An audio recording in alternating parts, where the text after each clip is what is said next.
The average modern human is living in a state of sensory siege. We are the first generation in history to carry the entire world's noise in our pockets. Studies show that the average American household contains over 300,000 items, from unused kitchen gadgets to clothes that still have the tags on them. But this isn't just about stuff. This is about the psychological phenomenon known as visual noise. Every object you own is a silent demand on your attention. That pile of unread books, that's a silent nag about your perceived lack of intelligence.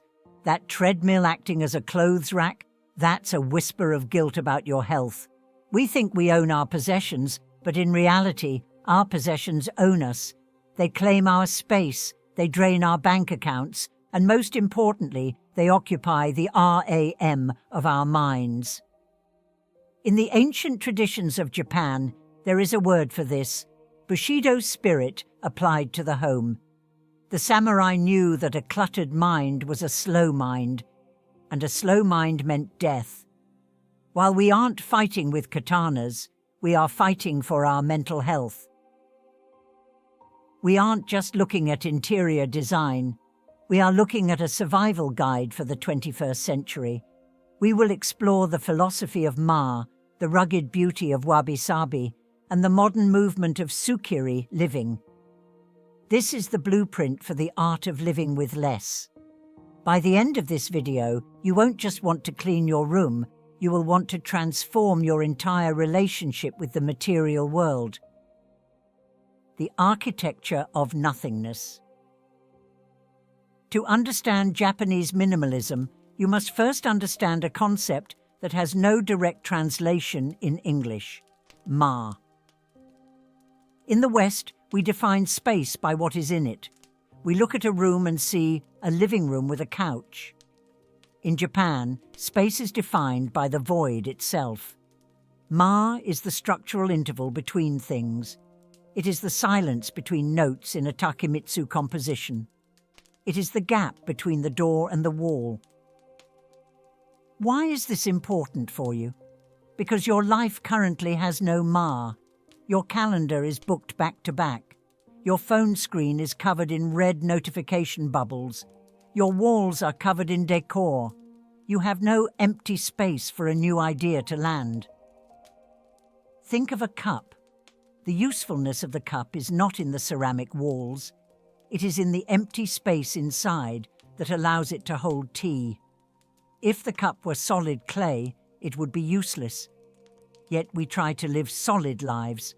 We fill every second and every square inch. When you practice the art of Ma, you stop seeing emptiness as a lack of something. You see it as a presence. An empty shelf isn't a sign that you're poor. It's a sign that you have the mental discipline to let a wall just be a wall. This chapter of the documentary is about giving yourself permission to leave gaps. We will explore how Japanese architects like Tadao Ando use concrete and light to create spiritual voids that force the viewer to look inward rather than outward. Wabi-Sabi, the death of perfectionism. The greatest driver of consumerism in the West is the cult of the new. We are conditioned to believe that new equals better and perfect equals beautiful. This mindset keeps us on a hamster wheel of constant upgrading. Japanese minimalism offers an antidote: Wabi-Sabi. Wabi refers to the beauty of simplicity and being at one with nature. Sabi refers to the beauty that comes with age and the passage of time. Together, they represent a worldview that centers on the acceptance of transience and imperfection. Imagine a handmade tea bowl. It isn't perfectly symmetrical. It has a slight crack where the glaze didn't take.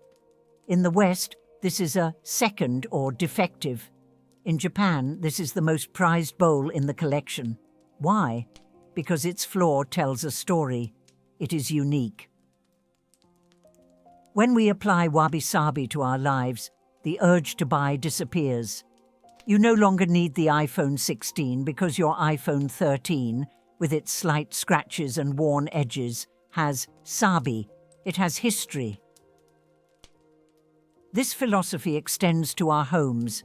Minimalism is often misconstrued as living in a sterile white laboratory. That is hospital minimalism. Japanese minimalism is Wabi-Sabi minimalism. It's about having a few very old, very high-quality items that age gracefully. A leather bag that gets a patina. A wooden table that gets ring marks from teacups. These marks aren't damage. They are the soul of the object. Danshari, the psychology of detachment. If Ma is the goal, Danshari is the practice. To the Western ear, decluttering sounds like a weekend chore. To the Japanese, Danshari is a path to enlightenment. The word is composed of 3 kanji, each representing a stage of spiritual evolution.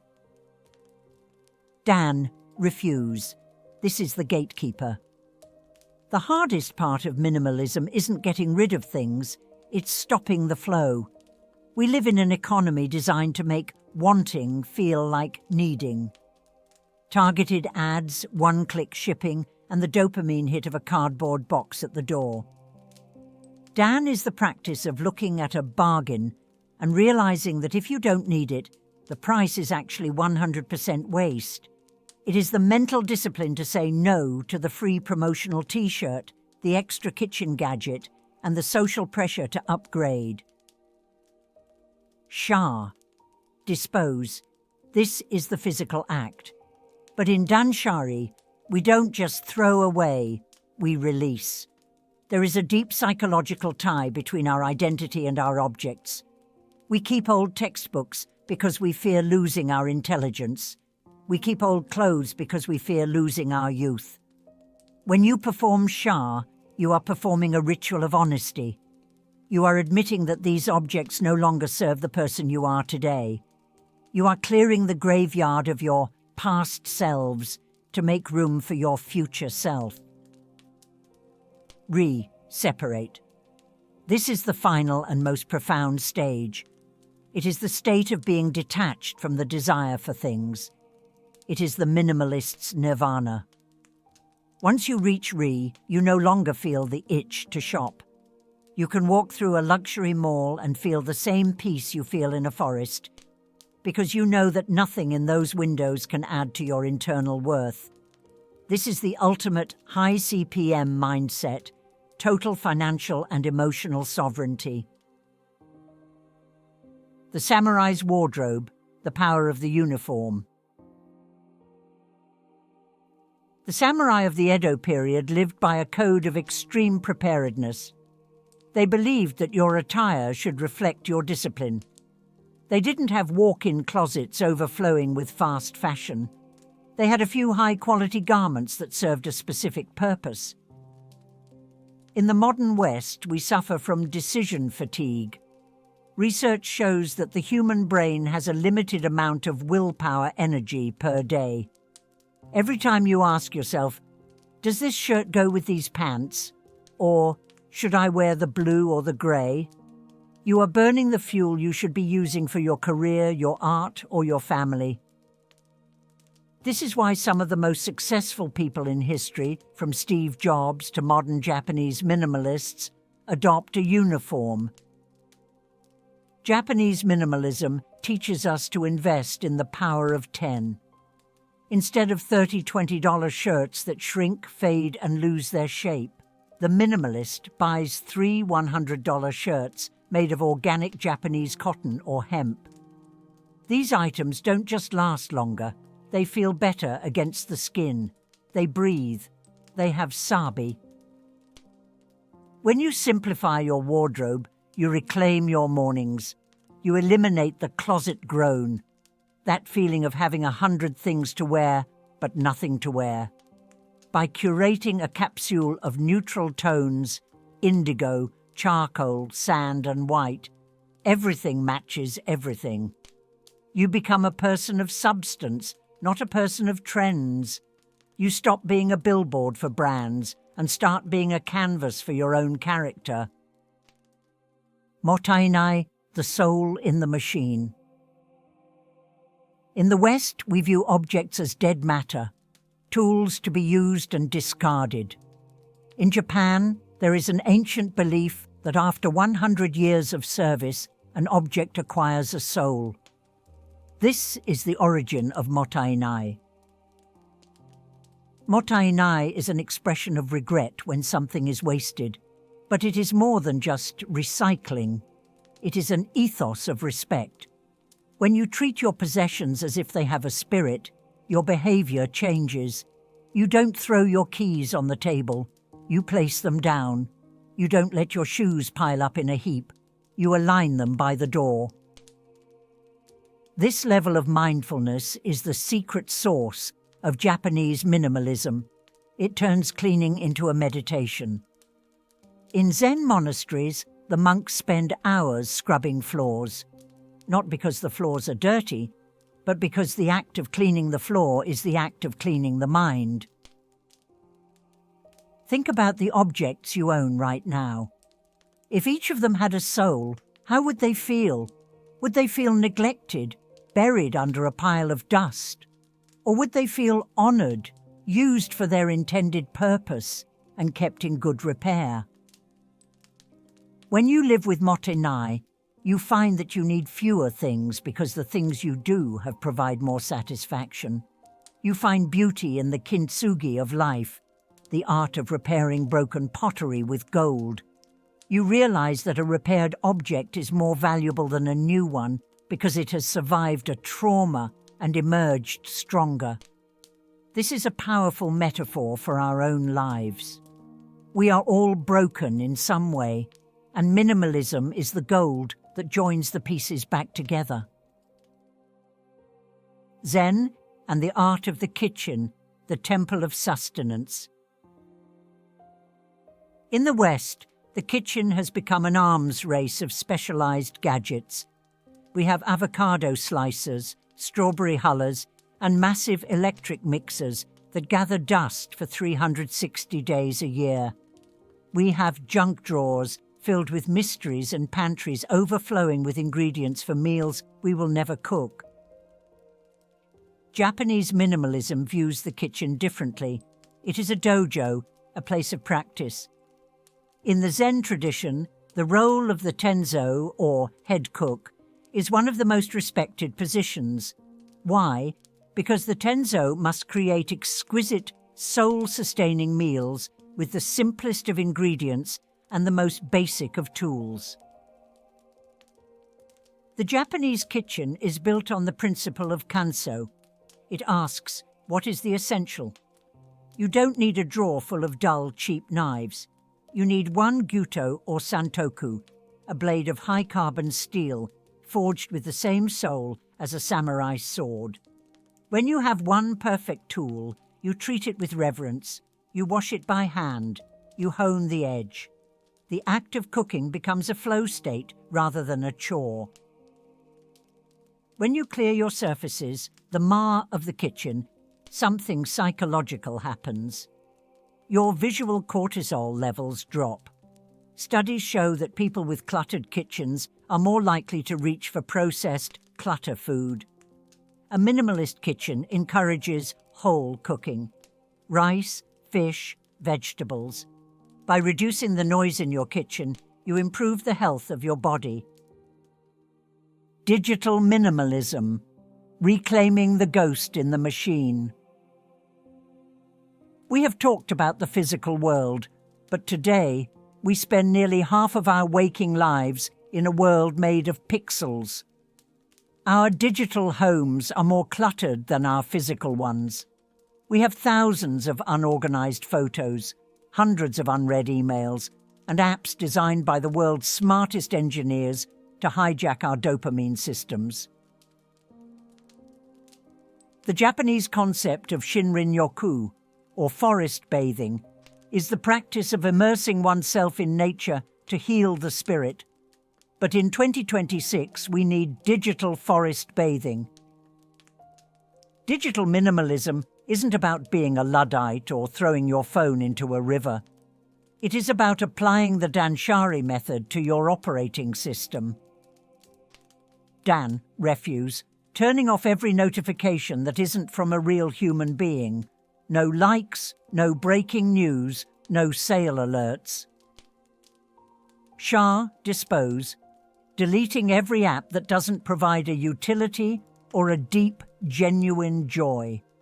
If you haven't opened it in 3 months, it is ghost clutter. Separate, realizing that you are not your social media profile. In Japan, there is a movement toward analog renaissance, the use of paper planners, like the Hobonichi, and film cameras. Why? Because these things have friction. Friction makes you slow down. It makes you intentional. When you only have 24 frames on a roll of film, you don't take a photo of your lunch. You take a photo of something that moves your soul. The financial Zen, minimalism as a wealth strategy. This is perhaps the most misunderstood aspect of Japanese minimalism. People think it is a lifestyle of poverty. In reality, it is a lifestyle of aggressive wealth. In 1904, Hani Motoko, Japan's first female journalist, published the Kakeibo, a budgeting journal for the soul. The Kakeibo isn't about spreadsheets, it's about 4 questions. How much money do you have available? How much would you like to save? How much are you actually spending? How can you improve? Minimalism is the ultimate arbitrage. While the rest of the world is trapped in the hedonic treadmill, earning more just to buy more to keep up with neighbors, the minimalist steps off the track. When you embrace the art of less, your expenses drop by 30, 40, or even 50%. But your income doesn't have to. This gap is your freedom. In Japan, the goal isn't to own a mansion, it's to own your time. This is high CPM living. It's the ability to say no to a toxic job because you don't have a massive car payment. It's the ability to retire 10 years early because you realize that luxury is actually a quiet room and a clear mind. The wealth of less means you stop buying status symbols and start buying assets. You stop spending on the fleeting and start investing in the enduring. We have traveled through the philosophy of Ma, the history of the samurai, and the modern reality of our digital lives. But knowledge without action is just more mental clutter. Japanese minimalism is not a destination. You don't become a minimalist and then stop. It is a daily practice, like sweeping a temple floor. The dust will always return. Your job is simply to keep sweeping. If you feel overwhelmed by the 300,000 items in your life, remember the Japanese proverb, "A journey of 1,000 miles begins with a single step." Don't go home and throw everything in the trash. That is chaos, not minimalism. Instead, go to one corner of your home. Find one item that no longer serves you. Hold it. Say thank you to it for the service it provided. This is the Mottainai spirit. And then let it go. Experience the ma that is left behind. Notice how that one empty spot on the shelf makes the whole room feel lighter. Notice how your breathing changes. The world will always try to tell you that you are incomplete and that you need to buy your way to wholeness. But the ancient wisdom of Japan tells us the opposite.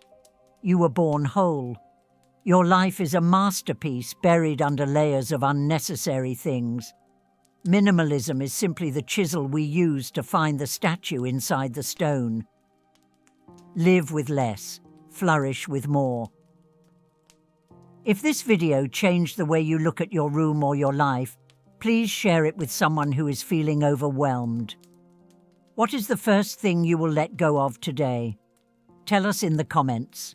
Let's start the ripples together.